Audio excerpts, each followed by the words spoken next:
Welcome to Get Over It, the consciousness transforming podcast for exceptional 21st century living. We have got an intriguing show. Folks, if you're looking to manifest and figure out, I can't create anything, nothing good ever happens to me. My guest today, James Jensen, is going to be talking about the book that was first written by Dr. Joseph Murphy back in 1963, entitled Expand the Power of Your Subconscious Mind. Now, working with the subconscious is very powerful, which I'm going to call him Jim. Jim will explain to us. And a lot of your blocks in life, you've probably somehow created your subconscious mind. And we'll get more into that as the interview goes. But powerful information here, especially pertinent for this time of COVID. This is the first day of the second shutdown in California, so I'm in the house looking out the window. And if you're not in, you should stay in as much as possible so that you don't catch whatever. I've been there, did that. Trust me, not fun, okay? So you've got a lot of times to read this book, practice, because you got to do the work, practice, and I can guarantee, and I usually don't use that word, that your life will be different, okay? So this is time to lay those tracks, if you will, to make things different. Now, the information shared on Get Over It uses intuitive and pragmatic insight to help you shift your consciousness to break through the blocks and release energy that is no longer needed. Yes, we're going to help you let go of the BS that is holding you back. But you guys know I always ask that question, are you really ready to? And by the way, folks, BS is belief system. Now, a bit about me for my new listeners, intuitive since birth. I'm a third-generation intuitive with over 3 decades of experience supporting people to break through the blocks along their path. I'm a strategist for personal and professional transformation, revealing cutting-edge information that enables you to prosper and thrive. I spent 25 successful years in corporate America as an executive sales professional, and I am the founder of Healing Visions Ministries and the Northern California Children's Education Network, a 501c3 nonprofit. I also authored 2 books. I provide consultations and healings in all areas of life that heal the mind-body-spirit connection, allowing you to live your very best life. My clients tell me that I keep it real while providing them with accurate information to assist them along their journey as a spirit living a human existence. But they also say, if you really don't want to know, don't ask Monique. My background includes a doctorate in metaphysics, Reiki master teacher, ordained minister, and clinical hypnotherapist. So whether you are stressed, depressed, or possessed, I can help. To find out more about me and the services I offer, go to my website, and that's MoniqueChapman.com. And I invite you to like me on Facebook and follow me on Twitter and LinkedIn. My guest today, James Jensen, began his career as a salesman with Encyclopedia Britannica in his senior year of college. Within 7 years, he had become international sales manager in charge of worldwide sales. At the age of 28, he became senior vice president and CEO of Great Books of the Western World, a division of the Encyclopedia Britannica.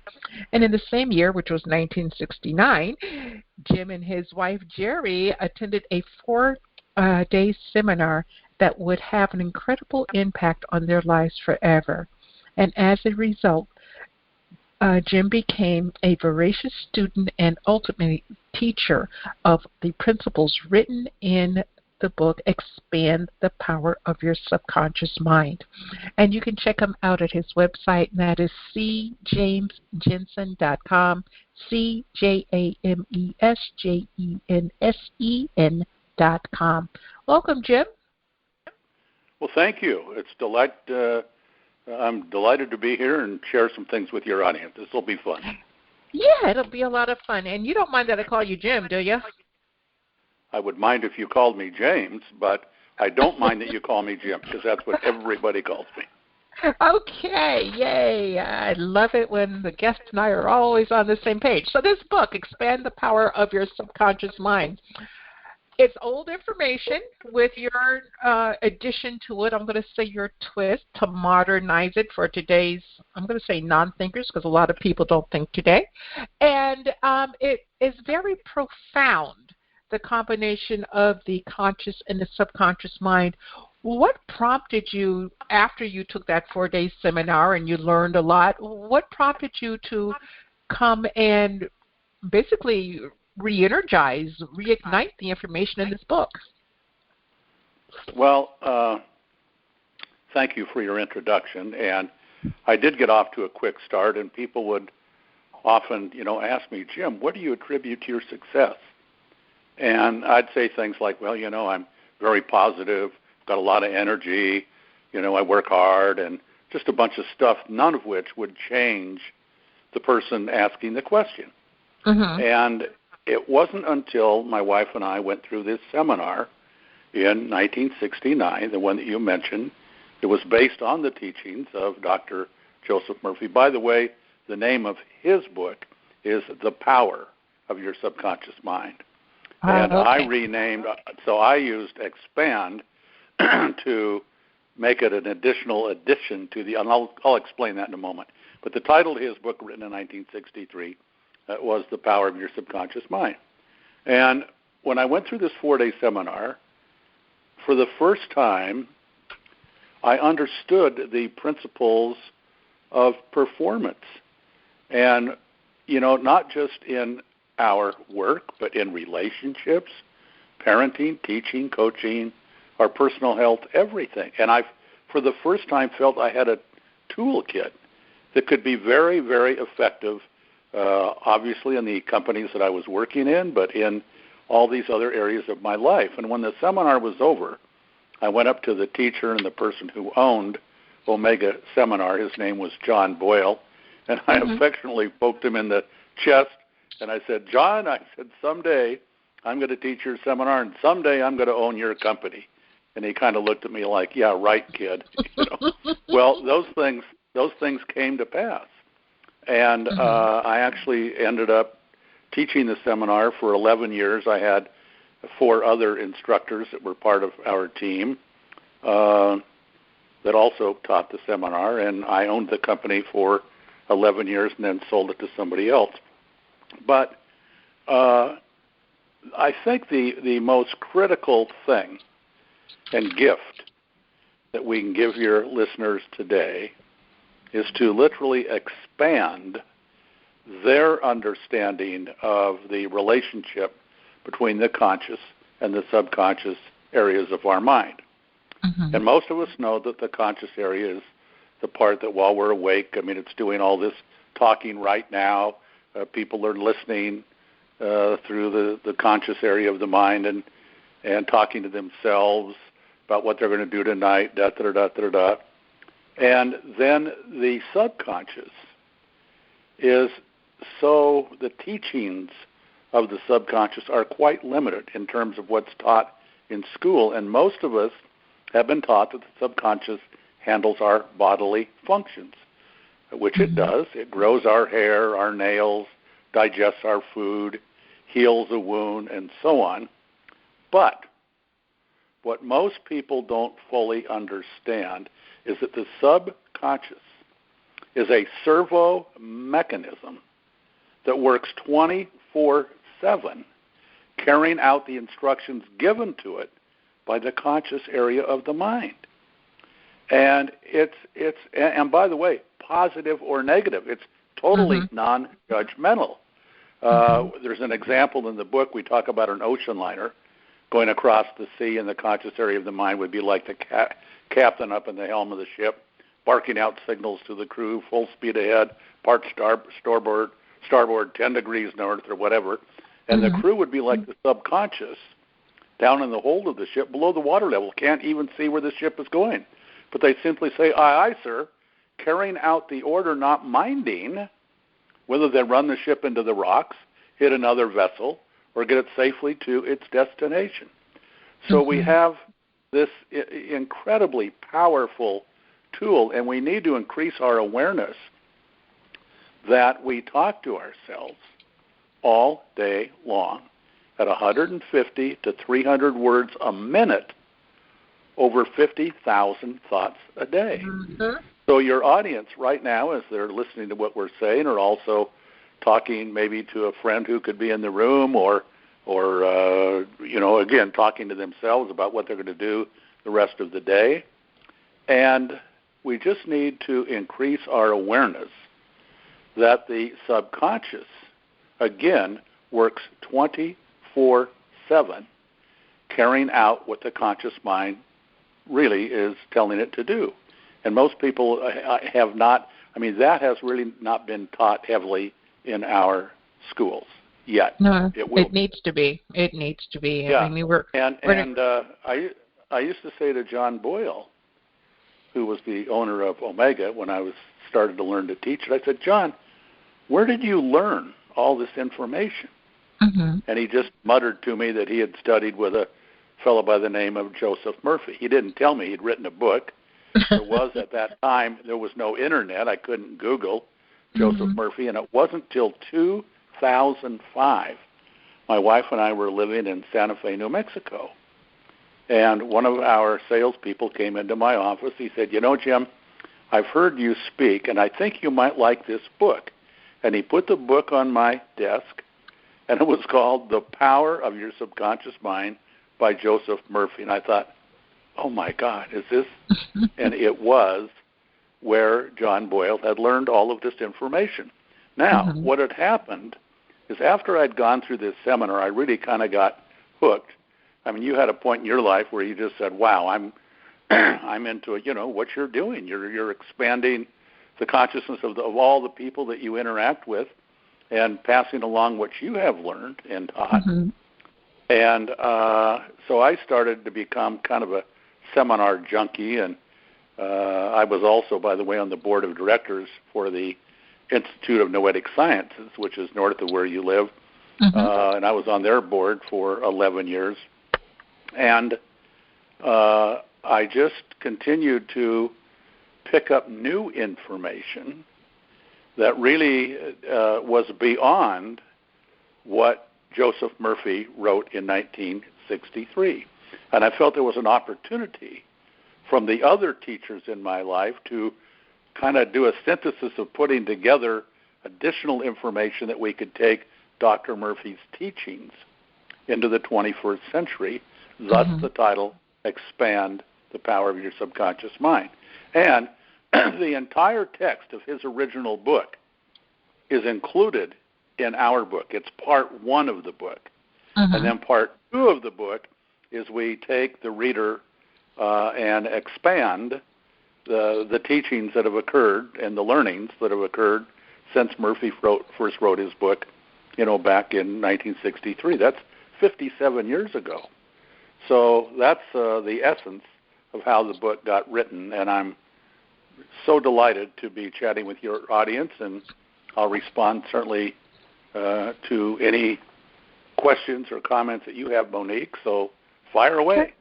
Okay. Well, you had mentioned the story in your book about the ocean liner going across the ocean and, the people working just following the orders. And I don't remember exactly, but I think in that same general area, you said something that really caught my attention, and that was you don't get what you want in life, you get what you expect.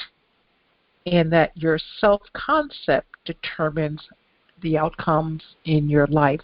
So talk to us a little bit more about not getting what we want, how it comes to that we get what we expect, and I'm quite sure that has a lot to do with the self-talk that you mentioned earlier and our concept of self and how that affects manifesting. Well, thank you. That is a very important point. And we don't get what we want, we get what we expect unless what we want and what we expect are the same. So, again, the subconscious is non-judgmental. And if I expect every time I get up in front of a group to speak, I'm going to lose my place, I'm going to flub up, get nervous. A lot of people are frightened to death to get up in front of a large group and talk. And so if I say, I always screw up when I get in front of a group. And the subconscious just says, we got it, boss. We'll make sure you do. We'll take care of that. So we don't get what we want. We get what we expect unless what we want and what we expect are the same. So we have an opportunity because we came into the world as a totally empty vessel. We didn't have a thought, an opinion, a belief about anything. Mm-hmm. But through well-intending parents, teachers, coaches, older siblings, we got a lot of data input. This is right, this is wrong, this is good, this is bad, and a lot of which, was handed down from the grandparents and the great-great-grandparents along the way. And the last chapter, I think this is an important point. The last chapter in my book, Expand the Power of Your Subconscious Mind, is called Moving On, an Invitation to the Path of Enlightenment. Mm-hmm. And Lao Tzu, the famous Chinese philosopher, said, in the process of learning, something is added every day.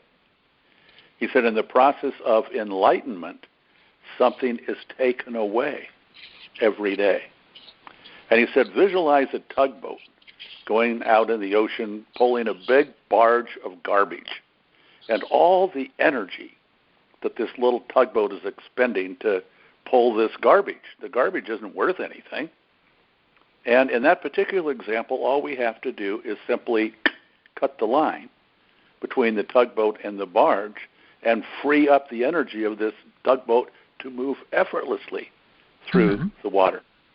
So we do have an opportunity, and this isn't being judgmental or blaming our parents we just completed an election, and I'm going to guess that probably 95% of our voters, if they tell people they're Republican, their parents were Republican. If they say they're a Democrat, their parents were a Democrat. And, not giving a lot of thought to it, it doesn't mean that they don't really examine the candidates and, vote for who they think is going to do the best job. But we have inherited a lot of things that we just can take we don't need to do this painfully, but what are the areas that I have strong thoughts and beliefs on that are no longer serving me well, that I can get rid of if I want to? And then in the book we give the methodology and the teachings, which is predominantly the proper way to use affirmations. And I have so many people that have said to me, I've tried affirmations, they just don't work for me. And then I'll ask them how they do an affirmation, and there's some missing points, and I'm happy to share that with your audience if and when you think it's appropriate. You can share it now. Well, let's define an affirmation as a statement of fact or belief, may not be true, that tends to lead us toward the end result that we expect. Because, as we said earlier, we don't get what we want, we get what we expect unless what we want and what we expect are the same. Okay. So people that have said to me, I've tried affirmations, they just don't work for me. I say, well, give me an example. And let's say somebody says, well, I felt the need to lose 20, 30 pounds, and I said, I'm losing weight, I'm not overweight, Well, and is that it? Yeah, I'd say that over and over. Okay, and that's how you just said that over and over. Well, no. Okay, there are 3 steps in the affirmation process that we need to use. One is we write the statement of fact or belief. Doesn't have to be necessarily true, but we write the statement of what we're wanting to achieve in the first person present tense as though we have already achieved it. And step 2 is we then create a picture in our mind as to what that looks like when we've achieved it. And step 3 is then we have the feelings. We feel so good about that. I'll give you one real example because I did actually use affirmations to lose some weight some time ago. I don't know. I must have been eating a little more and not exercising as much. But my good friend who I have my annual physical from, a medical doctor, said, Jim, you might feel better if you lost about 25 pounds. And I said, you're right. It's time. I'm going to do that. And my actual weight at that time, if I got on the scale, the little number said 225 pounds. Mm-hmm. So I developed an affirmation, first person present tense. I look good and feel good. Not I'm going to. I look good and feel good at 200 pounds. And I'd shut my eyes, and step 2, and see myself walking into the office in that new suit, having lost that weight. And my fellow employees say, Jim, you look so great since you've lost all that weight.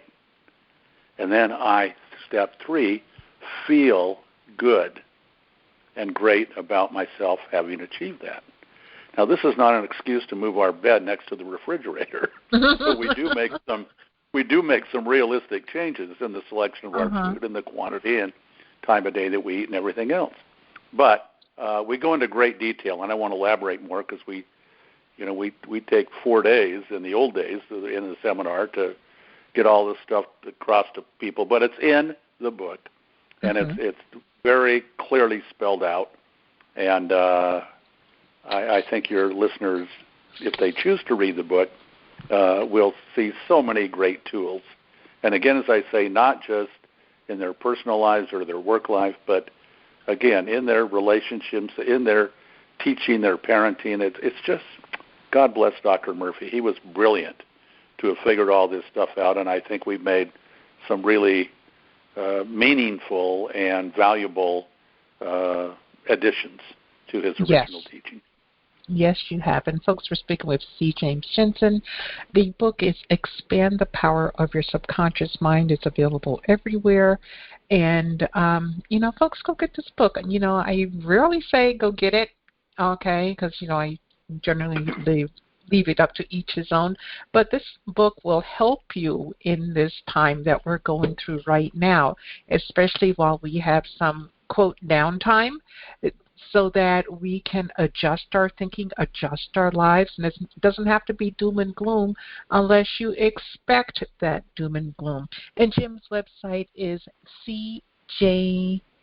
No, it's not. Yes, it is. It's cjamesjensen.com. CJames. All one word, all lowercase. The initial C, James, James, Jensen, JENSEN.com. Right. And there are a lot of really good things in there that will benefit the people listening. Also, in this time that we're in, candidly, most bookstores are closed. And if somebody has a favorite bookstore, they go get their books at, and they're not able to do that if the bookstore is closed. But you can also order the book on Amazon, and they'll deliver it right to your door. So.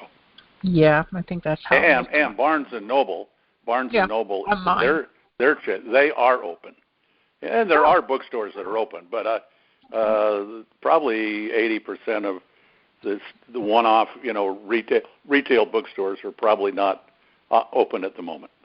Okay. Now, Jim, how open are we? Because I can't get that word out right now. After COVID, I can't speak well anymore. But how open are we to oral suggestion? Well, I'm going to give you one. Okay. Because rather than saying after the COVID, I don't speak very well, that's an affirmation. Yeah, it is, and it's coming true. I had a temporary setback in that my speaking was, bothered a little bit, but now my speaking is as great as it's ever been. Okay, thank you. And yeah.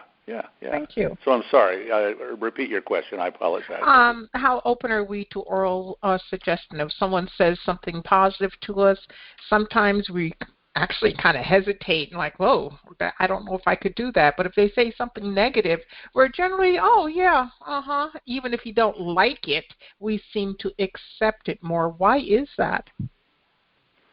Well, there are several billion of us walking around the planet. We've all been raised in different cultures, different belief systems, some religions, some not. And so if somebody says something that, could be negative, It's just an observation on the part of the person that is making this statement. But we don't have to. I mean, if it's beneficial, if it's constructive, we could say to ourselves, that probably is an area that I could make some changes. And let's think of the tugboat cutting the line with the garbage, But we are the captain of our own journey. And we have surrounded ourselves with a lot of very powerful people whose opinions we invite and enjoy. But just because somebody said, you're not good at this, or you're always, you can never remember names, well, that's your choice. That might be an observation of somebody else, but it's your choice if that's the way you want to continue to be. And if you'd like to make that correction, then see the value in it. I mean, I've had very close friends and even family members that have at one time said, I just have such a problem remembering names. And I said, well, let's see. Now, that's an affirmation. I have such a problem remembering names. The subconscious says, hey, boss, we got it. We'll make sure, So if it's as simple as, it's interesting. I used to have a little problem remembering names, but boy, today my memory is as good and as sharp as it's ever been, and it gets better and better every day. And where I'm especially great is in remembering names. Now, that's an affirmation. And just think of a computer, data in, data out, right? We program a computer with input, and then things respond in alignment with the input. And if we want to change things, we can erase things in our storage tank in the computer. We can reprogram new data if we have new information, and the old data is no longer serving us well. We change it. And so we can do that. It requires a discipline, which you've done with your life in learning these things and practicing, but it all starts with the personal desire of the person. And I would say your audience, why are they listening to this program to begin with? Because they enjoy what you bring to them, the information that they can learn. And by the way, I'm bragging about Dr. Joseph Murphy, not Jim Jensen, and the other teachers that I've had that have helped me learn this data. So it's all there. It's all there. And let me just say to you, congratulations, on the tremendous work that you do, Monique, and thank you. Congratulations to your audience for taking the time in their lives to tune in and listen to your show. Well, thank you. And I've got a fabulous audience. I know that they're appreciating everything that you're saying, and they do take it to heart. And I'm grateful for that. I've always said, wow, people listen to what I have to say. People listen to people that I bring forward, and they do. And I am so eternally grateful for that. Now, Jim, let me ask you a question. What about, there's two F words. One's forgiveness and the other one is fear. And I think they both kind of loom large and connect on some level with our subconscious. So how can we get past fear using our subconscious mind? And then could you talk to us about the subconscious mind and forgiveness? Absolutely, and also remind me to share with them the third area of the mind, which is the supraconscious. That was coming next. Yep, that was coming next. Okay, now,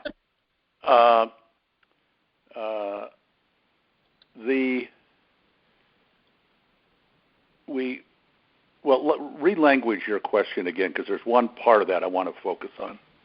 You were talking about fear. Yeah. Go ahead. I got it. Let me fear.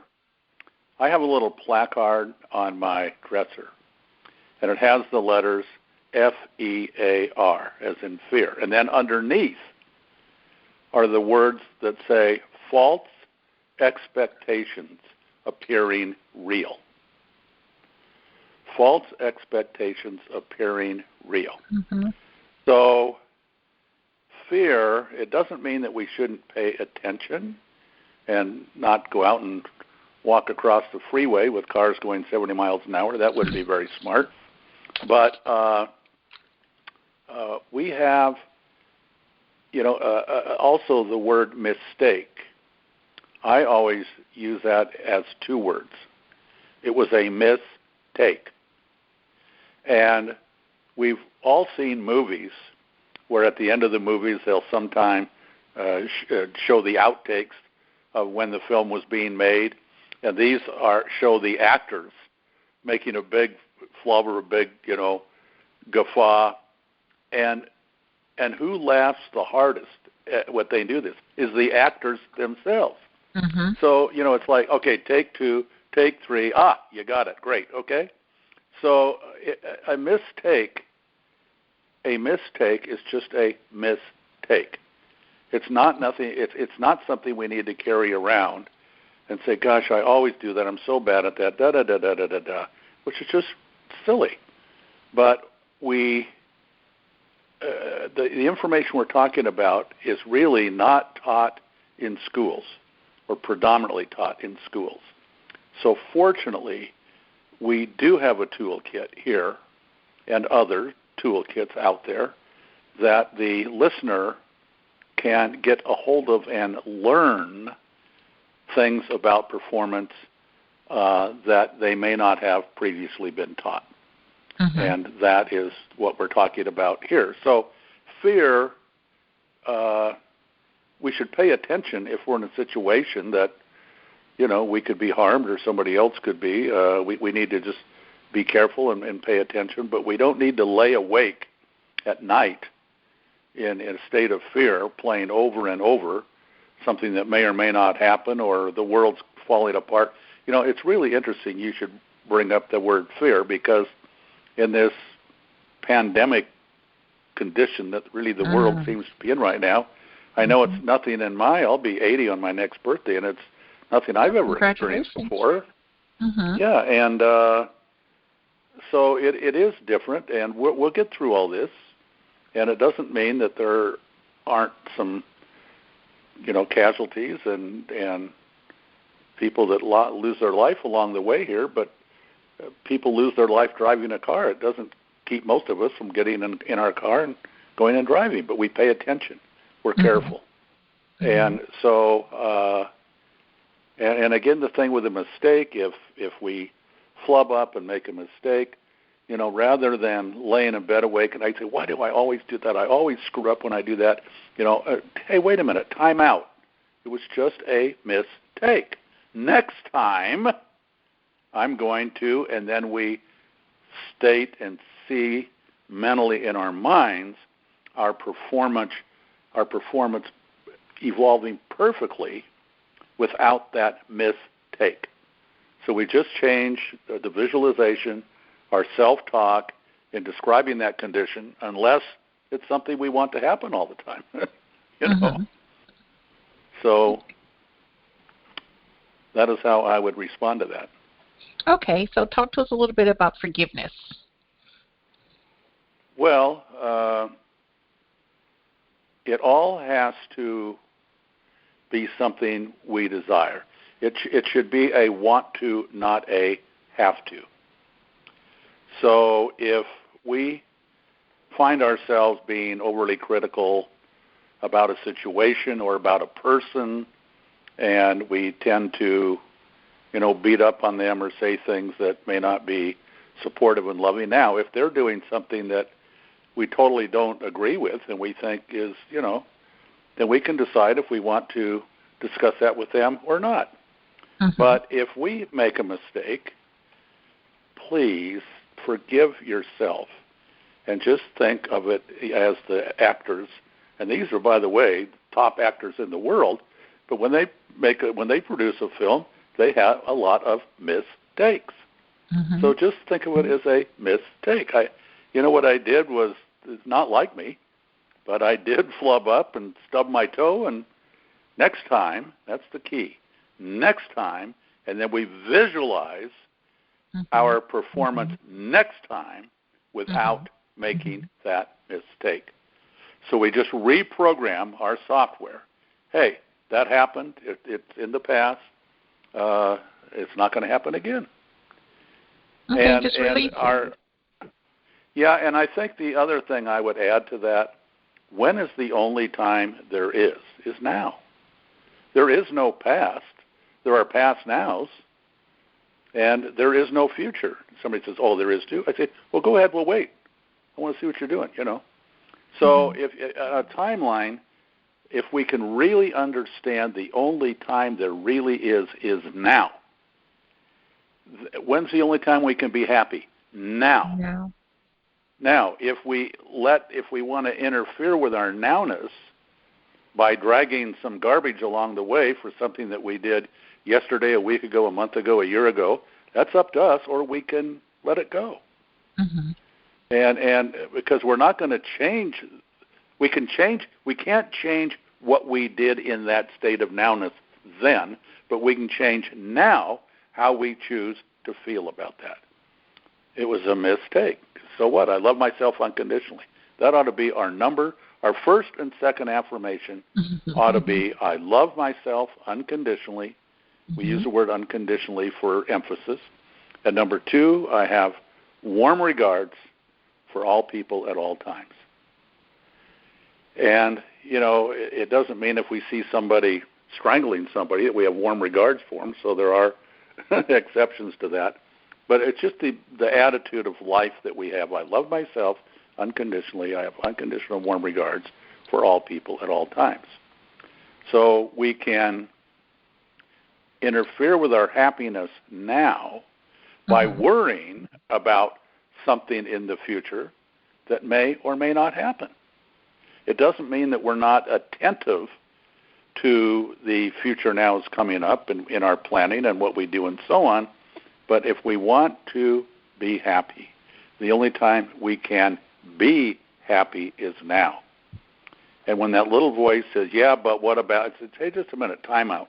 Go play with somebody else. I'm choosing right now to really enjoy this moment. And so we're not careless in especially how we plan our future nows.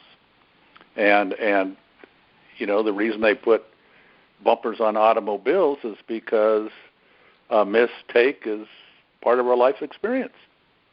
Yeah, and, so they have insurance. Yeah. But I love how the actors just laugh their tails off seeing themselves really flub up on part of a production of the film. And the producers say, okay, that's enough. Take 2. We're going to do it again, Yeah. And these are professionals. So that's just we're going to have a few mistakes along the way, but let's learn from them. Let's say, that's not going to happen again. And or if it is, I'm going to feel different about it. So. Okay. So all a shift in mindset. So talk to us about the superconscious. I talk a lot on the show about the conscious and the subconscious, but rarely the superconscious. So talk to us about that. Well, again, I'm not aware of where in our school, our education system, they talk about the third area of the mind, which is the supra, S-U-P-R-A, supraconscious. Supra means above consciousness. And this is the part of our overall consciousness, of which we all are part of, that contains all information and all knowledge in the universe. It's like somebody might have been working on a problem and they get a little frustrated and they're not thinking about it, and they're out doing something fun. They're going for a walk or riding a bike, and they get this what we call blinding flash of the obvious. And they say, oh, my God, that is the perfect solution. And then they'll usually say, why didn't I think of that? Why didn't I think of that? Well, who did? It's the supraconscious. Now, we give 5 steps of how to use the supraconscious. 90%, 95% of our problems, things we're dealing with, we can solve at the conscious level. So 1, we get very clear what is it I'm working on? What's the problem? What is it I want to figure out? And we define that. 2, we go to our subconscious and say, okay, what data? By the way, the subconscious stores all of the data since birth in our minds. And you would know as a therapist that going through age regression hypnosis is taking the subject, enabling them to get into the hidden data stored in their subconscious that they're not recalling at the moment at the conscious level. Right. So we say to the subconscious, all right, hell, I want to get a solution to this. Let's work on this. And boom, 95% of our problems we get solved that way. But what about those things that we kind of say, I just can't seem to figure this out? I've spent enough time on it. I want to get this solved. We're going to turn this over to the supraconscious. And we say to the supraconscious, I'd like to turn this issue that I'm working on over to you, and please provide me with the perfect solution and answer to this. And if there's a time element involved, say, I need to have this not later than by the 15th of the month. And thank you very much. Now, here's step 5. And by this all outlined in the book, we get busy doing something else, and we don't take the problem back. We fully trust that the supraconscious will deliver this. I'll tell you one story. When I was president of a company in Portland, Oregon, we were working with an issue that we were stymied. We were expressing that we were stymied with not finding a proper solution to a marketing issue. And on a Friday, I brought all of our 4 or 5 of our top marketing people into my office. And also I brought our corporate secretary, we called them in those days. And I said, please take some minutes and notes of what we're going to discuss here. I said, okay, here's the marketing issue we've been working on. And, we've been working on this for a couple of weeks, and we're not – do we all agree we're not satisfied that we've got the perfect answer? And everybody said, yeah. I say, okay, you've been through this training. Let's all turn it over to our superconscious. We're going to meet in my office at 10 o'clock Monday morning, and we'll have a perfect solution to this. So they all agree to turn it over to the superconscious. We go enjoy our weekend. And on Monday, we regroup in the office. And I say, okay, what's the perfect solution? And our little corporate secretary raises her hand. She couldn't spell marketing. But she says, Jim, can I ask a question? I was gardening over the weekend, and I had turned this over to the superconscious. And I thought, is there any reason we couldn't do? And then she goes, number 1, number 2, number 3, number 4. All the eyes of the marketing people, geniuses, including myself, get as big as saucers like, oh, my God, that is the perfect solution. And so when we learn to work with this, I'll share also an example that every listener has had of where the supraconscious comes into play. Let's say we're going for a trip tomorrow, and we have an early morning flight. We normally get up at 6 in the morning, but we're going to get up at 4 tomorrow morning. And we don't necessarily go to bed earlier. We might go to bed later because we're doing last-minute packing. And let's say, Monique, you and I are going somewhere. So I set the alarm for 4. I want to get up at 4. I call you. I say, Monique, would you do me a favor and please call me at 4 to help make sure I'm awake? Yeah, okay, great. Now we go to sleep. We're sound asleep. And we wake up with a start, just like snap. And the room is totally black, and we look around, we think, We look over toward the alarm clock, and as we do, the minute hand is proceeding from 3:59 to 4 at that moment, and zip, the alarm clock goes off. We turn off the alarm, zip, the phone rings. It's Monique, time to get up. Oh, I'm awake, thank you. But what woke us up? It was this incredible, strong feeling. I can't oversleep. I must wake up at 4 o'clock in the morning. And I'll bet you that more than half your audience right now is shaking their head up and down. Yep, I've had that happen. And that's the supraconscious. So we have a whole section on the supraconscious, and there's ways that we can use it that can help us in our performance and help us in all areas of our life. Okay. Well, Jim, when we go to your website, cjamesjensen.com, what are we going to find there? Well, you'll see a lot of information that we've been talking about here. There's one link called Interviews, and your program of what we're doing with our people here will probably be included there. That's what Deborah puts together for us. But it'll also have other interviews that we've had with people. There's a speech that I was invited to be the keynote speaker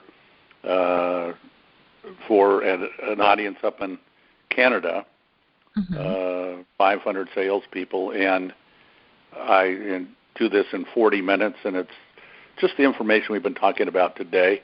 Apollo Ono, it was the founder of that company. He's the world-famous speed skater, and he invited me to come up and talk to his group, and it was really fun. So there's a whole bunch of information, more information, that the person looking at the website can go through and find the parts that they resonate with and want to hear more about. Yeah, it's all based on performance.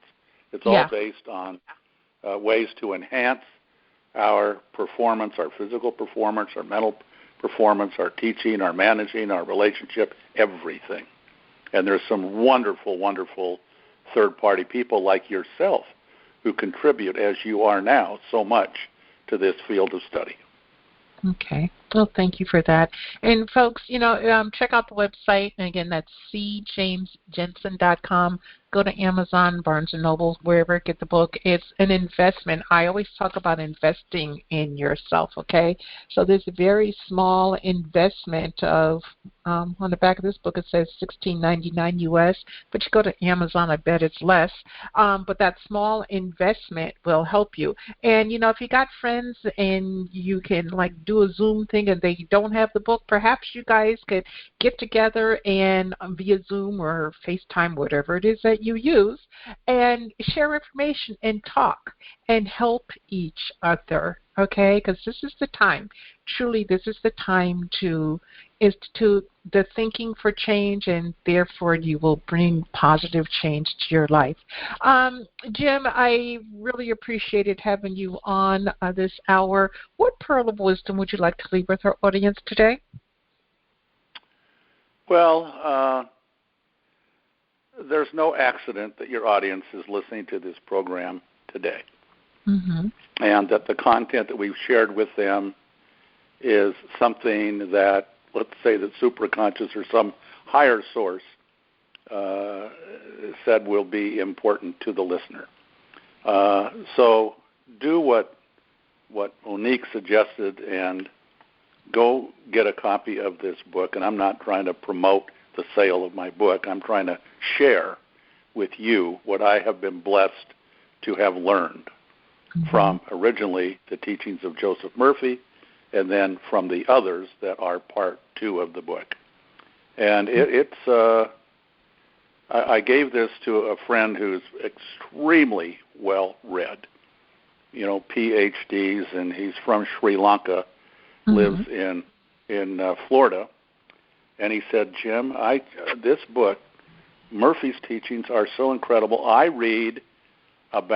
can't read more than 2 or 3 pages at night before I go to sleep. And then as I'm going to sleep, I lay in bed and I replay what I just read in my mind. And it's so powerful. And this fellow shared with me, after a week or 2, he says, I'm already making certain changes in how I talk to myself, in how my wife and I interact, and so on. I'm sharing with her what I'm learning. So it is very, very powerful stuff, and we're delighted that we're part of the group that's bringing this to a broader segment of our population than may have previously known the value of the content that we're discussing on your show today. Yeah, and thank you so much for bringing it forward, because now, as you mentioned, is truly the right time. So, Jim, thank you for being with us today. I greatly appreciate it. To the audience, I thank you. And as always, I'm truly honored, and I appreciate your time and attention. And please remember that the most important choice that you can make is what you choose to make important. Consider making the masterful choice of expanding the power of your subconscious mind. Abundant blessings, light, and love to all. Agape.